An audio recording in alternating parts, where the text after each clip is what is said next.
রাজ্যের মুখ্যমন্ত্রী মমতা ব্যানার্জি আবার বিতর্কের কেন্দ্রে। দমদম বিমানবন্দরে তার গাড়ি চেক করতে এসেছিল কেন্দ্রীয় বাহিনী। এই দাবি তিনি নিজেই করলেন ইসলামপুরের সভা থেকে। অথচ নির্বাচন কমিশনের রাজ্য মুখ্য নির্বাচনী আধিকারিক মনোজ আগরওয়াল স্পষ্ট জানিয়ে দিলেন এমন কোনো ঘটনাই ঘটেনি। এখানেই শুরু হচ্ছে বড় প্রশ্ন, মুখ্যমন্ত্রী কি সত্য বলছেন, নাকি ভোটের আগে সহানুভূতি কুড়োতে নতুন রাজনৈতিক নাটক মঞ্চস্থ হচ্ছে? কি বললেন এই বিষয়ে রাজ্যের মুখ্য নির্বাচনী আধিকারিক মনোজ আগরওয়াল, শুনবো। মুখ্যমন্ত্রী যে অভিযোগ করেছে যে তার গাড়ি চেক করা হয়েছে, সে কি তার গাড়ি চেক হয়েছে এটা তো উনি ছাড়া অন্যান্য যে স্টার্ট করো ফির সে হোয়াট এক্স্যাক্টলি মুখ্যমন্ত্রী আজ বলেছেন ইসলামপুরের সভা থেকে যে আমি যখন আজ কলকাতা বিমানবন্দরে আসছিলাম তখন আমার গাড়ির কাছেও কেন্দ্রীয় বাহিনী চলে এসেছিল। আমি বললাম সার্চ করো। কেন আমার গাড়ি বা তৃণমূল নেতৃত্বের গাড়ি বেছে বেছে সার্চ করা হচ্ছে না, অন্য পার্টির হচ্ছে? অন্য মানে শুধু আমাদেরই কেন সার্চ করা হচ্ছে, অন্য পার্টির হচ্ছে না? কোনটা সার্চ হয়েছে? আমি তো শুনলাম না কি অনারেবল চিফ মিনিস্টার যে কারো গাড়ি সার্চ হয়েছে। I did not here this. কোনো যদি ইম্পর্টেন্ট ভিভিআইপি গাড়ি সার্চ হবে তো নিশ্চয়ই খবর আমাদের কাছে আসবে। আজকে এখানে ডিজি এসছিলেন, সিপি এসছিলেন, হোম সেক্রেটারি এসছিলেন, চিফ সেক্রেটারি এসছিলেন। আজকে আমাদের ওয়েবকাস্টিং মিটিং ছিল, কেউ তো বলেনি কি কারো ভিভিআইপি গাড়ি সার্চ হলো। অ্যান্ড যে সার্চ হয় ওটা কেন্দ্রীয় বাহিনী করে না। সার্চ যেটা কেন্দ্রীয় বাহিনী সাহায্য করে, যে সার্চ করে ওদেরকে সাহায্য করে। এটা তো ডিসিশন নিতে হবে আপনার কোনো ম্যাজিস্ট্রেটকে ডিসিশন নিতে হবে, কোনো এক্সিকিউটিভ ম্যাজিস্ট্রেট ডিসিশন নিতে হবে, কোনো আরওকে, কোনো এআরওকে, কোনো ডিওকে, কোনো স্ট্যাচুটরি অথরিটিকে নিতে হবে যে ইলেকশন সংক্রান্ত যার পাওয়ার আছে, ইয়া আপনার কোনো এরকম ইনস্টিটিউশনকে নিতে হবে যে যার পাওয়ার আছে সার্চ করার জন্য। যেমন ইনকাম ট্যাক্স ডিপার্টমেন্ট আছে, অন্য ডিপার্টমেন্ট আছে। But such searches are carried out and should be carried out after following the due procedure and after having credible information. It cannot be on hearsay. ঘটনার শুরুটা কিন্তু নাটকীয়। ইসলামপুরের সভায় দাঁড়িয়ে মুখ্যমন্ত্রী দাবি করেন কেন্দ্রীয় বাহিনী তার গাড়ির সামনে এসে দাঁড়িয়েছিল। এমনকি তিনি নিজেই নাকি জওয়ানদের বলেছিলেন চেক করো, কিন্তু শেষ পর্যন্ত আর কোনো তল্লাশি হয়নি। শুনতে যতটা সাহসী মনে হয়, বাস্তব কিন্তু ততটাই গোলমেলে। কারণ সেই সময় নির্বাচন কমিশনের তরফে পরিষ্কার করে জানিয়ে দেওয়া হয় কেন্দ্রীয় বাহিনীর এমন তল্লাশি চালানোর কোনো আইনি অধিকার নেই।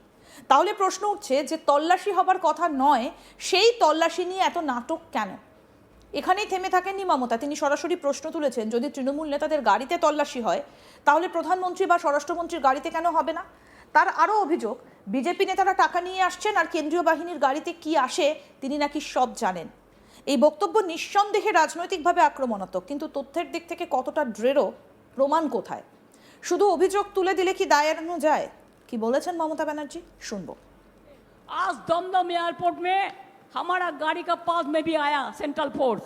मैंने बोला क्या चेक करो, हम चाहते हैं तुम हमारा गाड़ी भी चेक करो। अगर तृणमूल का ऑल लीडर को चेक होगा तो प्राइम मिनिस्टर को क्यों नहीं होगा? क्यों सीएपीएफ का गाड़ी चेक नहीं होगा? क्यों होम मिनिस्टर का गाड़ी चेक नहीं होगा? क्यों बीजेपी का गाड़ी चेक नहीं होगा? खाली तृणमूल को होगा? ऐसा ही इलेक्शन चलेगा? क्या चल रहा है देश में? देश को खतरे में डाल के आप लोगों ने सेंट्रल मिनिस्टर रुपया लेके आते हैं। आपका सेंट्रल फोर्स का गाड़ी में क्या क्या आते हैं मेरे को पता है। If you have the guts, you check my car every day before checking to anybody else. आज भी आप दमदम में आए थे, मैंने छोड़ दिया, लेकिन आप भाग गया।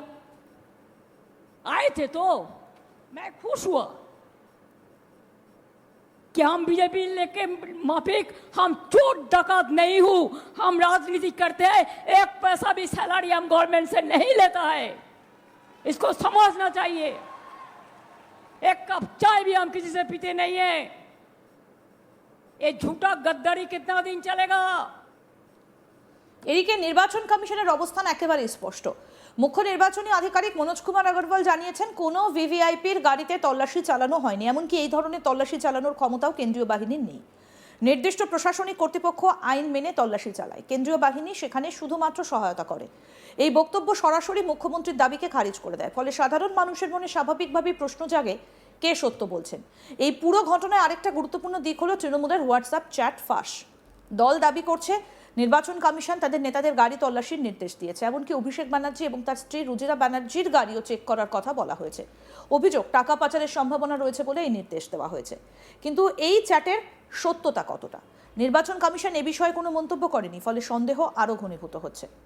রাজনীতির ময়দানে অভিযোগ পাল্টা অভিযোগ নতুন কিছু নয়, কিন্তু যখন মুখ্যমন্ত্রী নিজে এমন দাবি করেন তখন তার গুরুত্ব অনেক বেশি, কারণ তার প্রতিটা কথাও রাজ্যের প্রশাসন ও ভোট প্রক্রিয়ার ওপর সরাসরি প্রভাব ফেলে। অথচ সেই দাবির কোনো প্রমাণ না থাকলে তা শুধু বিভ্রান্তি তৈরি করে। সাধারণ ভোটার তখন বুঝতে পারে না কাকে বিশ্বাস করবেন। আরও বড় প্রশ্ন হলো, এই পুরো ঘটনাকে কি ইচ্ছাকৃতভাবে রাজনৈতিক অস্ত্র হিসেবে ব্যবহার করা হচ্ছে? ভোটের আগে এমন নাটকীয় অভিযোগ তুলে কি সহানুভূতি আদায়ের চেষ্টা চলছে? রাজনৈতিক বিশ্লেষকদের একাংশের মতে এটা ভিকটিম কার্ড খেলার চেষ্টা, অর্থাৎ নিজেকে আক্রমণের শিকার হিসেবে তুলে ধরে ভোটারদের সহানুভূতি কুড়ানো। কিন্তু এখানেই ধরা পড়ছে দ্বিচারিতা। একদিকে মুখ্যমন্ত্রী বলছেন প্রতিদিন আমার গাড়ি চেক করো, অন্যদিকে বাস্তবে যখন তল্লাশির প্রশ্ন উঠছে তখন সেই প্রক্রিয়াকে ঘিরেই তৈরি হচ্ছে বিতর্ক। যদি সত্যি তিনি স্বচ্ছতার পক্ষে থাকেন তাহলে এই বিষয়টা নিয়ে এত রাজনৈতিক চাপানোতর কেন?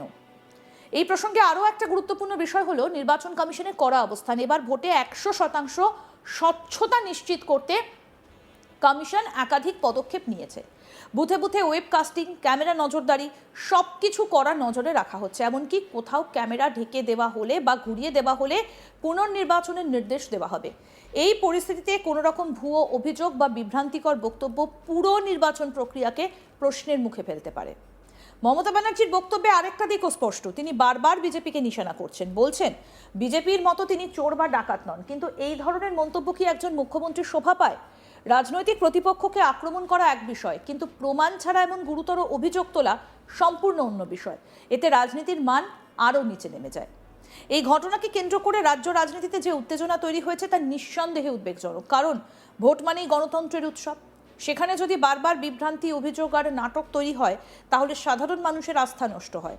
আর এই আস্থা হারানোই গণতন্ত্রের সব থেকে বড় ক্ষতি। সব মিলিয়ে দমদম থেকে ইসলামপুর, মমতার এই চেকিং কাহিনী এখন বড় রাজনৈতিক প্রশ্নচিহ্ন। একদিকে তার দাবি, অন্যদিকে নির্বাচন কমিশনের স্পষ্ট অস্বীকার। মাঝখানে দাঁড়িয়ে সাধারণ মানুষ বিভ্রান্ত। সত্যিটা কোথায়? শেষ কথা একটাই, রাজনীতি যদি সত্যের ওপর দাঁড়ায় তাহলে প্রমাণ দিয়ে কথা বলা উচিত, আর যদি নাটকের ওপর দাঁড়ায় তাহলে সেই নাটক একদিন না একদিন ভেঙে পড়বেই। মুখ্যমন্ত্রী হিসেবে মমতা ব্যানার্জির কাছ থেকে মানুষ আরও দায়িত্বশীল, আরও স্বচ্ছ আচরণ আশা করে। কিন্তু এই ঘটনার পর সেই প্রত্যাশা কতটা পূরণ হলো সেটাই এখন বড় প্রশ্ন।